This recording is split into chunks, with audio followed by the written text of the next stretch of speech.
तो यहाँ पर हमारे पास प्रश्न है, साबित करना है हमको √2 जो है एक अपरिमेय संख्या है। कैसे साबित करेंगे? देखो बिल्कुल आसान है।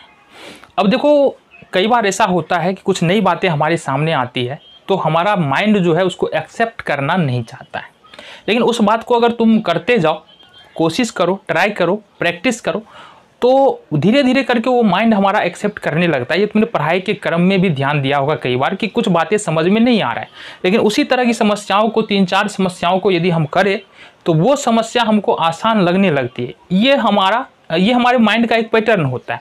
तो उस पैटर्न को तोड़ेंगे हम, समझेंगे √2 जो है एक अपरिमेय संख्या है, साबित करना है। तो जो हमने पीछे पढ़ा है उससे हो सकता है थोड़ा अलग हटके हो, और इस तरह के प्रश्नों को हम कंट्राडिक्शन मेथड से करते हैं। कंट्राडिक्शन मेथड मतलब विरोधाभास विधि से। कहने का मतलब क्या है? सबसे पहले तो हम मान लेते हैं जो प्रश्न में बोल रहा है साबित करने के लिए उसका उल्टा, फिर कुछ गुणों के माध्यम से हम अपने ही बात को गलत साबित करते हैं। इसको बोलते हैं कंट्राडिक्शन मेथड। आ जाओ क्या कह रहे हैं।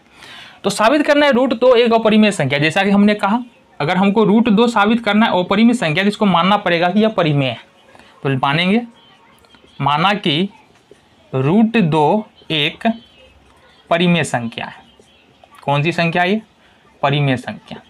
अब समझो यहाँ से अगर √2 परिमेय संख्या है तो हमको क्या पता है कि कोई भी परिमेय संख्या को हम P/Q के रूप में लिख सकते हैं। लिख सकते हैं कि नहीं लिख सकते हैं? जैसे मान लो हम 5 लिख रहे हैं तो 5 को कैसे लिख सकते हैं? 5/1 और इसके बराबर में P/Q कर सकते हैं, जहाँ P का मान कितना हो गया 5 और Q का मान हो गया 1। तो इसका मतलब ये है कि हम यहाँ पर इसको 5 को P/Q के रूप में हम लिख पा रहे हैं। इसी तरह से मान लो 3/5 है तो यहाँ भी इसको भी P/Q के रूप में लिखा जा रहा है। तो जितने भी परिमेय संख्या है सबको P/Q के रूप में लिखा जा रहा है। एक टर्म और आता है यहाँ पर, ठीक है, तो अभी समझ लेंगे। एक टर्म आता है उसको समझेंगे, अभी फिलहाल देख लेते हैं। तो इसका मतलब ये है कि इसको लिख सकते हैं, अगर √2 एक परिमेय संख्या है तो √2 बराबर लिख सकते हैं हम अपन P/Q। जहाँ पर क्या होगा, जहाँ पर P और Q हम मान लेते हैं, जहाँ पर P और Q सहअभाज्य पूर्णांक है और Q does not equal to 0, मतलब Q 0 नहीं होगा, क्योंकि Q 0 होगा तो वो अपरिभाषित है, वो सॉल्व ही नहीं होगा। तो Q बराबर 0 जब होता है वो परिमेय संख्या होता ही नहीं, तो Q बराबर 0 हम यहाँ पर लेंगे नहीं, ठीक है। देन हमारे पास P और Q कोई पूर्णांक हो सकता है, यानी 1 2 3 4 और माइनस में 1 2 3 4 कुछ भी, उससे आगे तक में कुछ भी ले लेंगे हम, चल जाएगा। देन एक बात देखना है हमको, सहअभाज्य का मतलब क्या होता है? सहअभाज्य का मतलब होता है ना कि दोनों में कोई भी उभयनिष्ठ गुणनखंड नहीं है। जैसे कि मान लो हम लिख रहे हैं 3/6 तो ये कट रहा है 3 दूनी 6। एक लिख रहे हैं 2/3 तो 2/3 हमारा कोई भी उभयनिष्ठ गुणनखंड नहीं है, ये नहीं कटने वाला। तो बस मोटा मोटी याद रखो कि ये कटने वाला नंबर नहीं है। जो P/Q है ना, ये कटने वाला नंबर नहीं, हमने जो भी था वो काट करके P/Q लिखा है, सिंपलेस्ट फॉर्म में आई है, ठीक है। तो देन इसको हमको क्या कर सकते हैं, क्रॉस मल्टीप्लीकेशन करेंगे। इसके नीचे में मान लो 1 होगा, मानेंगे क्या होगा ही, √2 को Q से गुना करेंगे, √2Q हो जाएगा बराबर में P। अब देखो एक बात और ध्यान रखना, सहअभाज्य का मतलब है कि P और Q में कोई उभयनिष्ठ गुणनखंड नहीं है, कोई उभयनिष्ठ गुणनखंड नहीं है, ये सहअभाज्य का मतलब हो गया। ये भी ध्यान रखना है, ठीक है जी। देन ये हो गया हमारा, दोनों तरफ वर्ग कर देंगे, दोनों तरफ वर्ग कर देंगे। स्टेप बाय समझते चलो, बहुत आसान लगेगा। स्टेप बाय समझते चलोगे बहुत आसान लगेगा, नहीं तो फिर समस्या होगी। चलो जी, वर्ग करने का मतलब इधर भी वर्ग चढ़ाएंगे और इधर भी वर्ग चढ़ाएंगे, पावर 2 करेंगे दोनों का, तो 2P का वर्ग और P का वर्ग। तो अगर हमको पता है इसको 2P का वर्ग मतलब 2P गुने √2P, √2 से 2 हो जाएगा और P को गुना करेंगे तो ये पावर 1 है, पावर 1 है, ये पावर 2 होगा, तो ये तो हो जाएगा 2P²। क्या हो जाएगा ये 2P²। ये क्या हो गया, 1 मिनट, 2P नहीं, ये गड़बड़ हो गया। तो ये 2√2Q का वर्ग होगा और ये होगा P का वर्ग। तो यहाँ से जैसा कि हम देख पा रहे हैं सेम बात होगा, √2Q गुने √2Q। अगर इसको गुना करेंगे √2 मिल करके हो जाएगा 2 और Q पर पावर 1 है, Q पर पावर 1 तो Q पर पावर 2 हो जाएगा, पावर गुना में छूट जाता है। तो ये हमारा हो जाएगा 2q का स्क्वायर बराबर p का स्क्वायर। अगर हम लिखे q का स्क्वायर तो ये हो जाएगा बराबर में p स्क्वायर और बट्टे में 2।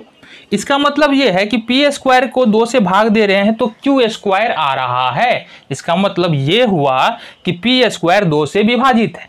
इसको हम इक्वेशन फर्स्ट मान लेते हैं। समीकरण 1 से स्पष्ट है, क्या स्पष्ट है कि p स्क्वायर 2 से विभाज्य है। ठीक है, और अभी अभी हमने पढ़ा है कि यदि p स्क्वायर 2 से विभाज्य है तो p भी 2 से विभाज्य होगा। जैसा कि हमने बात किया है कि मान लो कि 2 से 4 का स्क्वायर विभाज्य है तो 2 से 4 भी क्या होगा, विभाज्य होगा। ठीक है, 4 का स्क्वायर 16, जो 2 से पूरी विभाज्य होगा, और 2 4 तो 2 से विभाज्य है ही, तो होगा। इसका मतलब p भी 2 से विभाज्य है। अब विभाज्य होने का मतलब देखो यहां से गौर से, अगर 6 में 2 से भाग लग रहा है, इसका मतलब ये है कि ये 2 तिहाई 6, इसका मतलब क्या है कि 6 को लिखते हैं तो 2 गुने 3 लिखते हैं, और इसे 2 से विभाज्य है। इसका मतलब क्या है कि 6 में 2 का उभयनिष्ठ गुणनखंड है, 6 में 2 भी है, अतः p में 2 का गुणनखंड है, p में 2 का गुणनखंड है। ठीक है, चलो आगे देख लेते हैं इधर।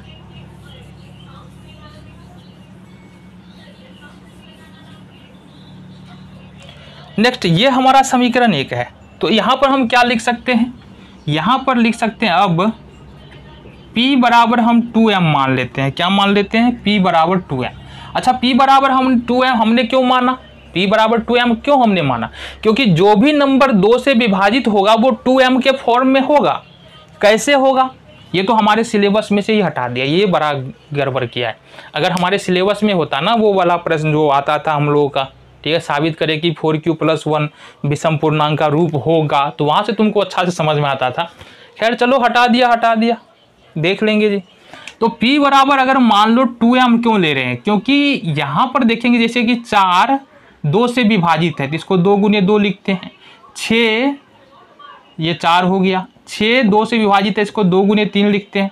मान लो 12 2 से विभाजित है तो इसको हम 2 गुने 6 लिखते हैं। मान लो कि 18 2 से विभाजित है, इसको 2 गुने 9 लिखते हैं। तो जहां पर ये जो 2 3 6 9 है, ये m का वैल्यू अगर मान ले तो ये तो 2m के फॉर्म में ही तो आ रहा है। किस फॉर्म में आ रहा है, ये 2m के फॉर्म में आ रहा है, इसलिए हमने p बराबर 2m के फॉर्म में लिया, क्योंकि p 2 से विभाजित है। 2m समीकरण 1 में रख देंगे, 1 में रखने पर तो समीकरण 1 देखना यहाँ से क्या है, क्यू स्क्वायर बराबर, ये हमारे पास क्यू स्क्वायर बराबर पी स्क्वायर और बट्टे में 2। देन इसको करेंगे क्यू स्क्वायर बराबर पी स्क्वायर की जगह पर 2m कर लेंगे, इसको स्क्वायर वर्ग करना पड़ेगा बट्टे में 2, या क्यू स्क्वायर बराबर 4m स्क्वायर बट्टे में 2, 2 दूनी 4 हो जाएगा। क्यू स्क्वायर बराबर होगा 2m स्क्वायर, या अगर हम m स्क्वायर बराबर लिखते हैं, ये गुणाम है, इधर आके भागवा में चला जाएगा तो ये होगा क्यू स्क्वायर बट्टे 2। अब इसका मतलब क्या है, इसका मतलब क्यू स्क्वायर 2 से विभाजित है, अतः क्यू स्क्वायर 2 से विभाजित है, ये बोल सकते हैं। इसका मतलब ये हुआ कि क्यू भी 2 से विभाजित है और क्यू में 2 का गुणनखंड है, ये बात हुआ। अब एक बात बता दो कि यहां पर क्या देख रहे हैं, P में भी 2 का गुणनखंड है, Q में भी 2 का गुणनखंड है, लेकिन हमने माना क्या था कि P Q में कोई उभयनिष्ठ गुणनखंड नहीं है। यहां से लिखो, थोड़ा जगह बचा है, काम हो जाएगा ना। चलो यहीं पे लिख लेते हैं, क्या दिक्कत है। हमने माना था कि P Q में कोई उभयनिष्ठ गुणनखंड नहीं है, लेकिन यहाँ PQ में, यहाँ से देख लेते हैं, उभयनिष्ठ गुणनखंड कितना आ रहा है, 2 आ रहा है। जैसा कि तुम देख पा रहे हो P में भी 2 का गुणनखंड है और Q में भी 2 का गुणनखंड है। अतः हमारा मानना गलत है, अतः हमारा मानना गलत है। √2 क्या है, एक अपरिमेय संख्या। ये हमारा हो गया सॉल्यूशन। तो करना क्या पड़ेगा, कुछ कुछ बातें तुमको समझ में आई होगी, कुछ कुछ बातें हो सकता है तुमको समझ में नहीं आया होगा, ऐसा हो सकता है। तो करना क्या पड़ेगा, कुछ नहीं करना है। पहले तो ये जो क्वेश्चन है इसको 4-5 बार कर लो, रिवीजन प्रैक्टिस करो। फिर देन √3, √5, √7, √11, √13, √17 इस सब को तुम साबित करो कि यह एक अपरिमेय संख्या है। जब तुम ऐसा करोगे तो धीरे धीरे बातें क्लियर होती हुई चली जाएगी, जिसमें से कुछ क्वेश्चन तो तुम्हारा यहाँ से लेकर एक्सरसाइज में जाते जाते √3, √5 तो हो ही जाना है, √7 तो हो ही जाएगा। जो भी बच जाएगा वो तुम खुद से करने की कोशिश करो।